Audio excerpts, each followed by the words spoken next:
ভোর রাতে বিএসএফ আমাদের এই প্রাকপুর এরিয়া দিয়ে 12 জনকে পুশিং করার চেষ্টা করেছিল।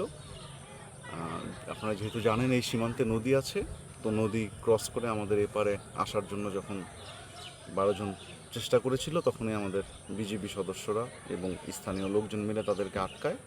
তারা এখন আপাতত ভারতের অভ্যন্তরেই আছে। ফ্ল্যাগ মিটিংয়ের জন্য প্রপোজাল দেওয়া হয়েছে, ফ্ল্যাগ মিটিংয়ের জন্য তারা আসবে। আসার পরে তারা যেভাবে পুশিং করেছে ঠিক সেভাবেই তারা এই অবৈধ অনুপ্রবেশকারীদের তাদের দেশে আবার ফেরত নিয়ে যাবে। এই বিষয়ে আপনাদের বার্তাটা আসলে কেমন? আমরা আমাদের পক্ষ থেকে কোনো প্রকার পুশিং অ্যাকসেপ্ট করব না। একটাই বার্তা, অ্যাকসেপ্ট করব না মানে করব না।